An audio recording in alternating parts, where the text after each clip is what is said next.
ನಮಸ್ಕಾರ. ನನ್ನ ಹೆಸರು ಚಂದ್ರಶೇಖರ್ ಅಂತ. ಕೇತಗನಹಳ್ಳಿ ಗ್ರಾಮ ಪಂಚಾಯಿತಿಗೆ ಹೊಸದಾಗಿ ಬಂದಿರುವಂಥ ಆಡಳಿತಾಧಿಕಾರಿ. ನಾನು ಶ್ರೀಮತಿ ಶಶಿಕಲಾ ಅವರ ಜಾಗಕ್ಕೆ ಇಲ್ಲಿ ಹೊಸದಾಗಿ ಬಂದಿದ್ದೇನೆ. ಮತ್ತು ಬಂಗಾರಪೇಟೆ ತಾಲೂಕಿಗೆ ಕ್ಷೇತ್ರ ಶಿಕ್ಷಣಾಧಿಕಾರಿಗಳಾಗಿ ಕರ್ತವ್ಯ ನಿರ್ವಹಿಸಲಿಕ್ಕೆ ಪ್ರಭಾರ ವಹಿಸ್ಕೊಂಡಿರ್ತೇನೆ. ಸ್ನೇಹಿತರೆ, ಈಗ ಕೇತಗನಹಳ್ಳಿ ಪಂಚಾಯತಿನಲ್ಲಿ SIR ವಿಚಾರವಾಗಿ ನಾನು ಭೇಟಿ ಮಾಡ್ತಾ ಇದ್ದೀನಿ. ಇಲ್ಲಿ ಕೇತಗನಹಳ್ಳಿ ಪಂಚಾಯತಿನಲ್ಲಿ 13 ಬೂತ್ಗಳನ್ನು ನಾನು ನೋಡಿದ್ದೀನಿ. 13 ಬೂತ್ಗಳಲ್ಲಿ ಕೇತಗನಹಳ್ಳಿನಲ್ಲಿ 1300 ವೋಟ್ಗಳು ಇರುವಂಥ ವೋಟರ್ ಲಿಸ್ಟ್ ಇದೆ. ಹಾಗೆ ಅಲ್ಲಿ ಶ್ರೀನಿವಾಸ್ ಅಂತ ಒಬ್ಬರು ಟೀಚರನ್ನು ನಾವು BLO ಆಗಿ ನೇಮಕ ಮಾಡಿದ್ದೀವಿ. ಹಾಗೆ ಇನ್ನೊಂದು ತಾವರೆಕೆರೆ ಅಂತ 2 ಪಂಚಾಯತಿಗಳನ್ನು ವೀಕ್ಷಣೆ ಮಾಡಿದಾಗ ಅಲ್ಲಿ 784 ಇರುವಂಥ ಮತಪಟ್ಟಿಯನ್ನು ನಾವು ನೋಡ್ತಾ ಇದ್ದೇವೆ. 764. ಅದರಲ್ಲಿ ಈಗಾಗಲೇ ಈ ಪಂಚಾಯತಿನಲ್ಲಿ ಸಂಪೂರ್ಣವಾಗಿ ತಾಲೂಕಿನಲ್ಲಿ ಈಗಾಗಲೇ 76% ನಾವು ರೀಚ್ ಆಗಿರೋದ್ರಿಂದ ಯಾವುದೇ ಸಮಸ್ಯೆ ಇಲ್ಲ, ಗೊಂದಲನೂ ಕೂಡ ಇಲ್ಲ. ಹಾಗಾಗಿ ಈ ಪಂಚಾಯಿತಿಯಲ್ಲಿ 1300 ಹೈಯೆಸ್ಟ್ ಇರುವಂಥ ಕೇತಗನಹಳ್ಳಿ ಪಂಚಾಯತಿನಲ್ಲಿ 98% ಡಿಜಿಟೈಸೇಷನ್ ಈಗಾಗಲೇ ಮುಗಿದಿದೆ. ಇನ್ನು ಉಳಿದಂಥದ್ದು ನಾಳೆ ನಾಡರಲ್ಲಿ ನಾವು ಕಂಪ್ಲೀಟ್ ಮಾಡಲಿಕ್ಕೆ ಮಾರ್ಗದರ್ಶನ ಕೊಟ್ಟಿದ್ದೀವಿ. ಮತ್ತು ಅದರಲ್ಲಿ ಯಾಕೆ ಕೆಲವು ಹಾಗೆ ಡ್ಯೂ ಉಳಿದಿದೆ ಅಂತಂದರೆ, ಜನರಲಾಗಿ ಹೇಳೋದಾದರೆ ಈ ಡಿಪ್ಲಿಕೇಶನ್ ಆಗಿರುತ್ತೆ. ಮತ್ತು 2-3 ಕಡೆ ವೋಟರು ಇದನ್ನು ಇಟ್ಕೊಂಡಿರುವಂಥ ಕಾರ್ಡ್ಗಳನ್ನು ಇಟ್ಕೊಂಡಿರುವಂಥ ಸ್ನೇಹಿತರು ನಾಗರಿಕರಿದ್ದಾರೆ.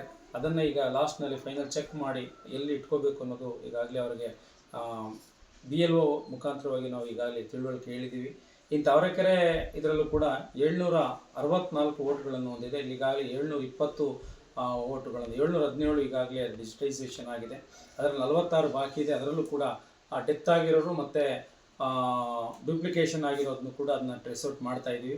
1-2 ದಿನದಲ್ಲಿ ಈ ಪಂಚಾಯಿತಿಯಲ್ಲಿ ಬರುವಂಥ 13 ಬೂತ್ಗಳಲ್ಲೂ ಕೂಡ ಸಂಪೂರ್ಣವಾಗಿ SIR ಅನ್ನು ಕಂಪ್ಲೀಟ್ ಮಾಡುವಂಥ ಒಂದು ಸ್ಥಿತಿಯಲ್ಲಿ ನಾವು ಬಂದಿದ್ದೇವೆ. ಈಗೇನು ಕೊನೆ ಘಟ್ಟದಲ್ಲಿ ನಾವಿದ್ದೇವೆ. ತುಂಬ ಚೆನ್ನಾಗಿ ಇಲ್ಲಿ SIR ಆಗಿದೆ.